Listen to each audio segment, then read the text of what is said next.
All right. So welcome to Nutrition Facts and Myths, our second seminar in the 4-part series hosted by Lifting Up STL and McDaniel Nutrition Therapy. As I mentioned, my name is Melissa Brown. I'm a registered dietitian with McDaniel Nutrition Therapy. We have a fabulous dietetic intern, Sky, joining us tonight. Sky is going to help monitor the chat and any kind of questions and that type of thing. So throughout tonight's session, we're just going to look at some myths and facts and then save some time at the end for any questions that you have.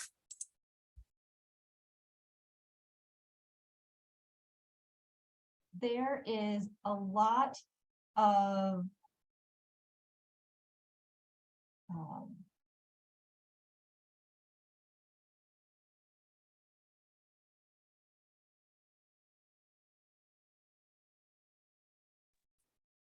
all right.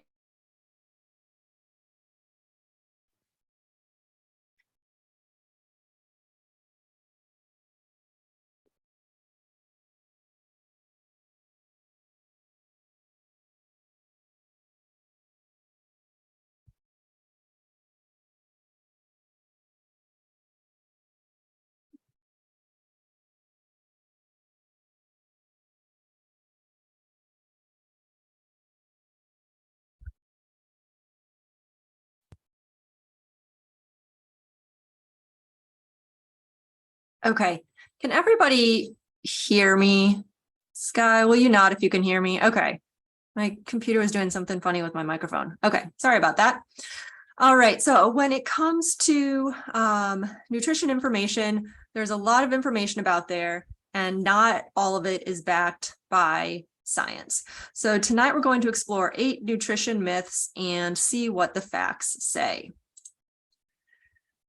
And related to that, I think, you know, again, it's a lot of confusion around this topic.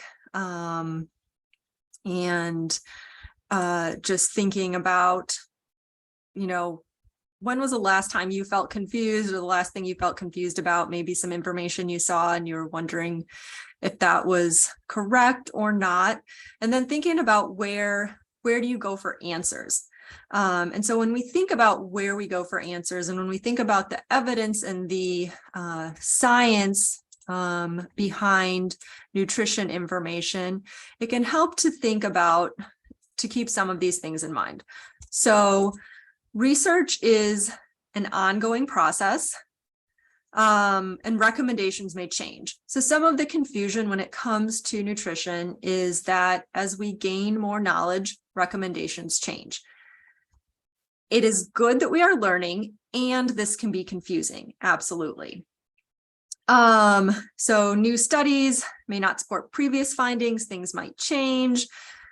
Nutrition science is not black and white. When we're talking about something like gut health, what is, you know, causing, I'm experiencing a lot of bloating, what is causing that?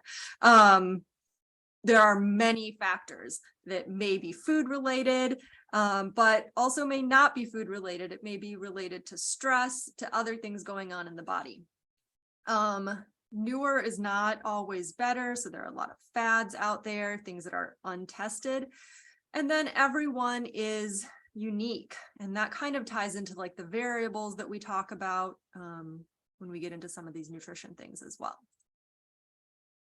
So with all of that said, let's dive in. Our first nutrition myth or truth is carbs cause weight gain.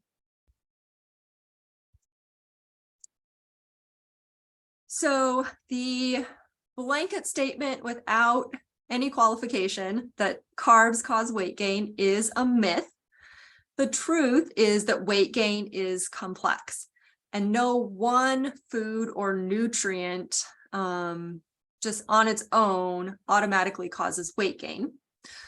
And when we're talking about carbohydrates, there are lots of reasons our bodies need carbohydrates, first and foremost for energy. Some things to consider when it comes to carbohydrates and how they may or may not affect weight and other health markers are thinking about portion size, the type of carbohydrate, so simple versus complex, how we eat. So that involves speed, paying attention to hunger and fullness cues, which if you're interested in that, next month, our March seminar is on mindful eating. So we'll talk a lot more about that. But then for carbohydrates, also the fiber content of foods is important. And carbohydrate foods are usually often a good source of dietary fiber. So that can be something that is missing if carbohydrates are cut out of the diet or avoided. Myth number 2, eating whole eggs is unhealthy. And so as we look at the truth about eggs, we're going to kind of look at the anatomy of an egg first off, and thinking about eggs. 2/3 of the volume of the egg is the egg white, and 1/3 of the volume of the egg is the egg yolk. So the egg yolk makes up an important part of the egg, including having almost half of the protein content of the egg. So it's a little more than 3 grams in the egg white and a little less than 3 grams of protein in the egg yolk. The egg yolk, in addition to that, the protein, you are getting a wide variety of vitamins, has at least small amounts and in some cases larger amounts of pretty much every vitamin except vitamin C, presence of all trace minerals, and it's particularly high in iron, zinc, and choline. The egg yolk is where the cholesterol is found in the egg, and we're going to talk more about that. But on a basic level, for most people, moderate consumption of whole eggs is not associated with an increased risk of cardiovascular disease. And that information is coming from a 2020 study that looked at 15 years of data. So that's a lot of information on egg intake and heart disease mortality. It is worth noting that there is some, again, everyone's unique, some individual variation. So in some individuals with pre-existing risk factors, there was some association between egg consumption and heart disease. But when we talk about science, one thing to keep in mind is that just because those two things are associated does not necessarily mean that one thing is causing the other thing.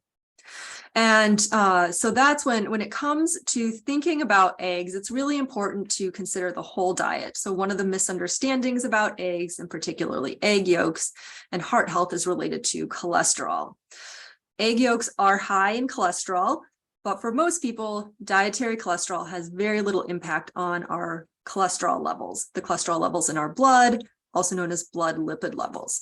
What does impact our cholesterol levels in our bodies is high saturated fat intake, also especially not on this slide, but high trans fat intake, high simple carbohydrate intake, and low fiber intake, because fiber, particularly soluble fiber, can help lower total cholesterol and LDL cholesterol. So for most people, it's not the actual cholesterol content of foods, it's these other factors that would impact your blood cholesterol. Truth or myth number 3, foods with gluten are unhealthy. All right, so when we look at this one, this is false. That is definitely a myth. So the truth is that foods with gluten are only unhealthy for a small percentage of the population. So first, that would include people who have celiac disease. That is estimated to be about 1% of the population, and that can be diagnosed or ruled out with a blood test. So for individuals who are diagnosed with celiac disease, it is important to follow a gluten-free diet. And often, especially, with a new diagnosis, it can be very helpful to work with a registered dietitian to help increase the variety of foods that you can eat and avoid hidden gluten in foods. Other than celiac disease, less than 1% of the population has what is known as non-celiac gluten intolerance. For people without celiac disease or non-celiac gluten intolerance, which is most of the population, gluten-containing foods can be part of a healthy diet. If you or someone you know has gone gluten-free and, if you felt better, they've raved about how they felt, often feeling better on a gluten-free diet is more related to the dietary changes that often go along with eliminating gluten. So, often someone who's cutting out gluten, maybe they're not eating fast food as much, they are not eating they're not eating pasta at all, but maybe it's more that they're not eating large portions of pasta in one sitting, might be eating more fruits and vegetables. So there again are a lot of variables and factors to consider. Truth or myth number 4, a vegetarian diet can have enough protein. That is true. There are lots of plant sources of protein or vegetarian protein, protein foods that comes from plants. A lot of those are listed here on the screen. Beans, lentils, tofu, and edamame, which come from soybeans, as well as nuts and seeds. All of those foods can contribute to protein in vegetarian diets. There kind of used to be this thought that you have to combine certain foods in certain ways to get all of the proteins. And the truth is that if you are eating a vegetarian diet and eating a wide range of foods, including beans, nuts, whole grains, all of those things, you will be getting adequate protein and all of the essential amino acids that you need.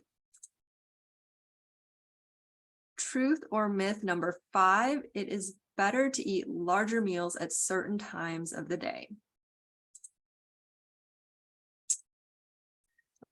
The truth is that there's no one way of eating that works for everyone.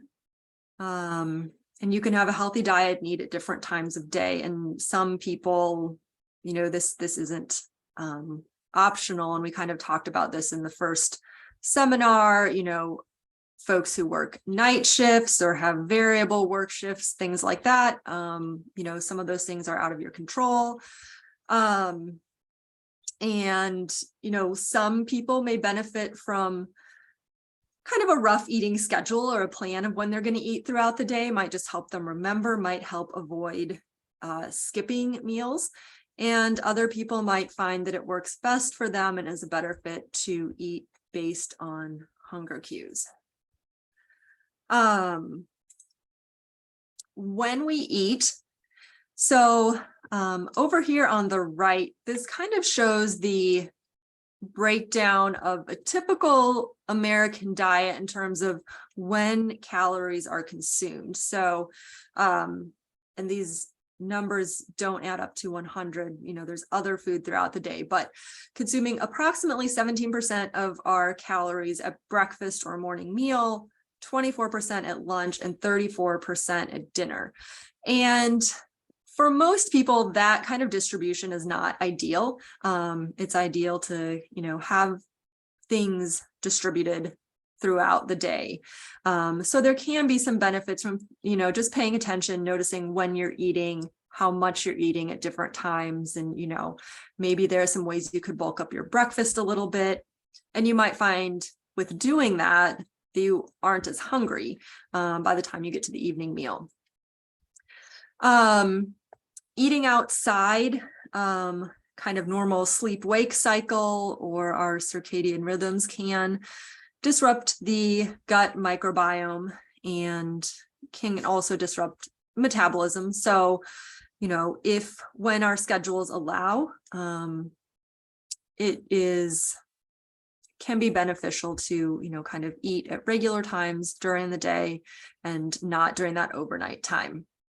Some people find that a small evening snack can be beneficial, but eating too much, too close to bedtime can lead to poor sleep, and can also, if you have issues with reflux, can cause problems with that and more irritation with that. In general, you know, thinking about eating when you need energy, building meals that leave you feeling energized and satisfied, and thinking about, you know, what you're eating, how much you're eating, especially later in the day in those evening hours, can be helpful. But there's no one exact schedule that we all have to follow. All right, truth or myth number 6 is about snacking. So the statement here is snacking is unhealthy. And just a couple of considerations or facts related to snacking is that over the last 30 years, the percentage of adults snacking rose from 59% to 90%. So that's a pretty big jump. So most adults are snacking on something at some point during the day, most days. And with that, studies are showing that we eat between 500 to 600 calories a day in snacks. And so, you know, the question is that unhealthy? The answer is, it depends, right? So 500 to 600 calories a day in snacks is a significant portion of most people's, you know, daily calorie intake, and just approximately a quarter of most people's daily calorie intake. So if the food, so it can be a really great opportunity to fuel your body to get nutrients, or it can kind of go the other way in terms of being, you know, foods that are less nutrient dense. So when thinking about snacking, think about snacking mindfully and strategically. Strategic snacking can provide a variety of benefits, including lessening hunger. A lot of people talk about kind of like an afternoon energy slump. So, you know, you eat lunch, you're at work, you eat lunch, and then, like, you know, you feel like you want to take a nap or some, you know, something like that. So a snack can help with that. Again, you know, kind of that opportunity for, you know, maybe I'm not getting as much protein as I need at meals, and I can use snacks to help meet my protein needs, or fiber needs or something like that. And again, so opportunities to eat proteins, fruits, vegetables, fiber-rich foods.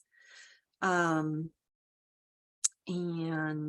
so that's kind of the ways that snacking can be strategic and used to enhance health rather than snack choices that are detracting from health.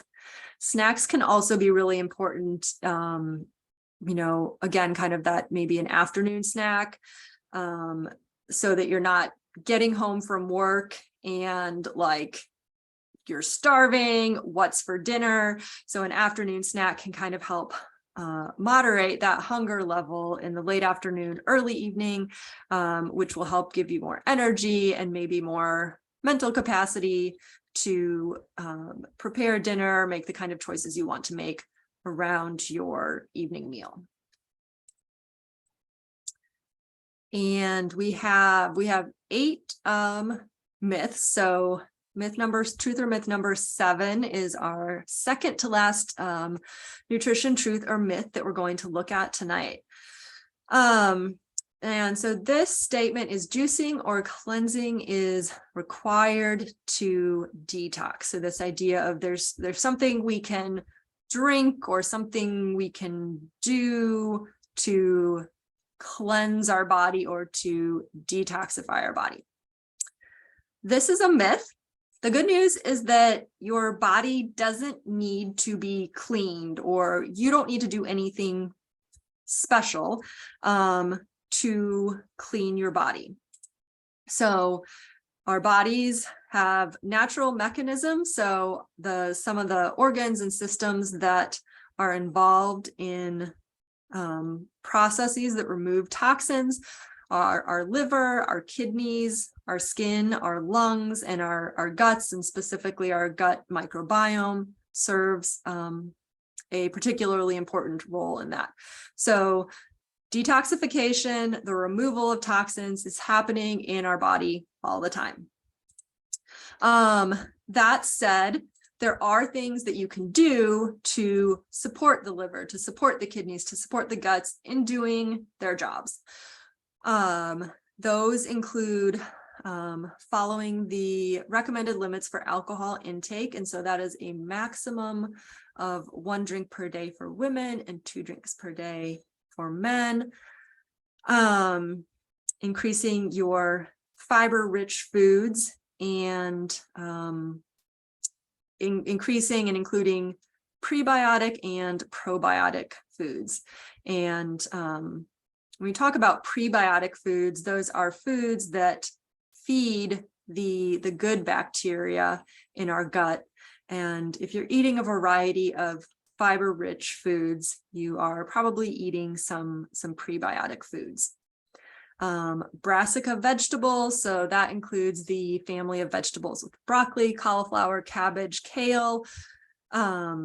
Those have, and vegetables and fruit in general, thinking about all those colors, have a lot of antioxidant properties, which help support the liver and gut and those detoxification systems in the body. Reducing red meat, consumption of red meat and deli meat, and reducing added sugars or foods that are high in added sugars. So these are things that you can do on a regular basis to support the organs and the systems in your body that are already doing the detoxing. And our final myth or truth that we're going to look at tonight is that consuming vitamin C prevents colds. This one is a myth. Vitamin C does not prevent colds, but some studies show that it can shorten the duration of the common cold. A couple of caveats with that are that for it to be useful, or for what these studies show, is that vitamin C supplementation needs to be started within 24 hours of this. It should be symptoms. So if you're using vitamin C as a treatment to shorten the duration of your cold, it should be started within 24 hours of onset of symptoms. And that found, these studies find on average an 8% speedier recovery. However, some of these studies are using amounts of vitamin C that are not considered safe to supplement. So, that's something that's important to look at. Vitamin C in high doses can cause diarrhea and some pretty unpleasant GI side effects. So while vitamin C supplementation could be something that you consider, in general, when we're thinking about the immune system, you kind of saw, especially kind of during the pandemic, there was a lot of information out there about, boosting your immune system. A lot of this was misleading and scientifically inaccurate. So long-term, when we're talking about things to do to support the immune system, it's these, kind of lifestyle changes that are up here, and those kind of form the spokes and the behaviors, the daily behaviors that can help really support the immune system.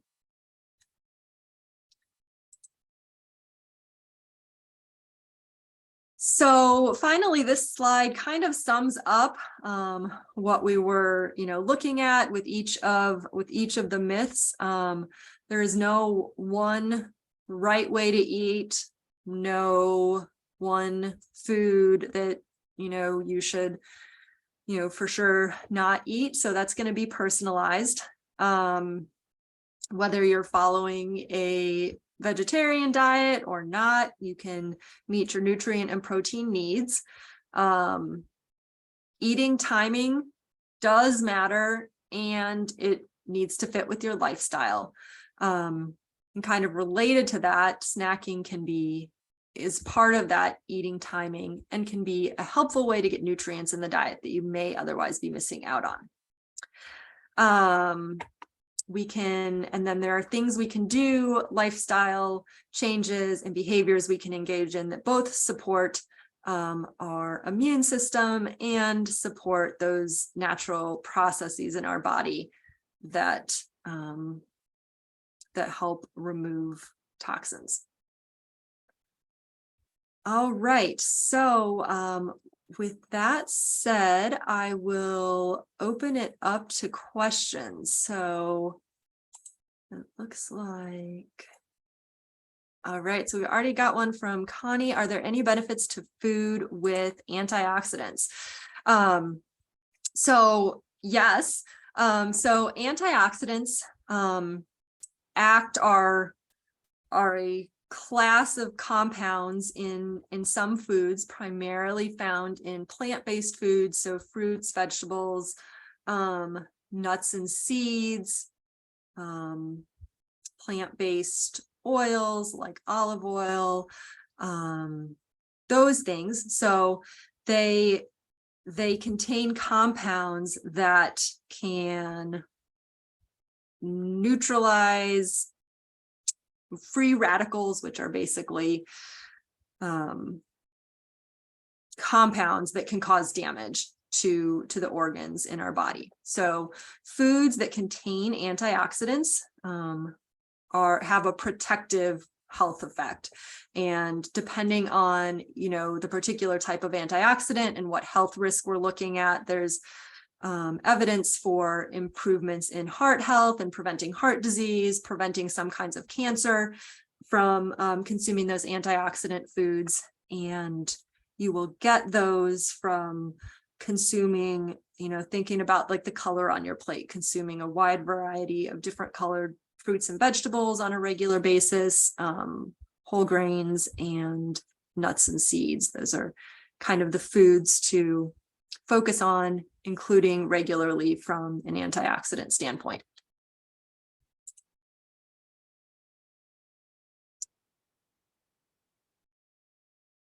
What other questions do you have?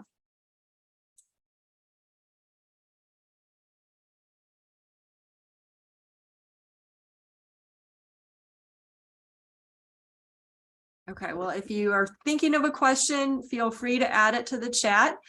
Our next seminar in this series will be 4 weeks from tonight, so Thursday, March 9th, and we're going to talk about the whys, hows, and whens of mindful eating. So that's a popular topic and can be a very useful kind of tool or framework for changing our relationship with food and our body and seeing related health benefits from that. Yeah, any other Melissa, questions? we had another question. Okay. Do you want to go ahead and read it? Yeah. So the question from Cassie says, is diet soda bad? Is it truly 0 calories? So good question. I feel like that could have its own myth or truth slide. And the answer is it's complicated. So there are a couple things to consider. So often someone is choosing diet soda to replace regular soda, which regular soda has a lot of added sugar. Soda and other sugar sweetened beverages are one of the primary contributors to the fact that most Americans consume way more added sugars than is recommended. So that can be, it can be a useful tool. McDaniel Nutrition I'm pretty sure we have a somewhat recent blog post on this, on kind of like the artificial sweeteners. So there's definitely been some scary messaging around artificial sweeteners. A lot of those are from studies that are done not on humans, that are done on like mice or rats, and relative to the size of the animal, they're consuming very large quantities of the artificial sweeteners. That said, some of the artificial sweeteners are sugar alcohols like sorbitol, and some people are sensitive to that, so that can cause GI issues for people who are sensitive to it. So it's an individual decision. Is your diet soda replacing regular soda? And also thinking about how many diet sodas are you drinking a day? How many are you drinking a week? And is that replacing, water or other, things that you might use to stay hydrated? So thank you for that question, Cassie. All right. So we hope that you will join us in 4 weeks for that mindful eating. Tell your friends, tell your family that this is out there. The link for that will be posted by Lifting Up STL as we get closer to that date. And that will be the 3rd, and then our final seminar in the series will be on April 13th. So we're talking about fighting inflammation, the power of food. So more things there on probably related to Connie's question about antioxidants. So we hope that you will join us for those, and thank you for being here tonight. Bye, everyone.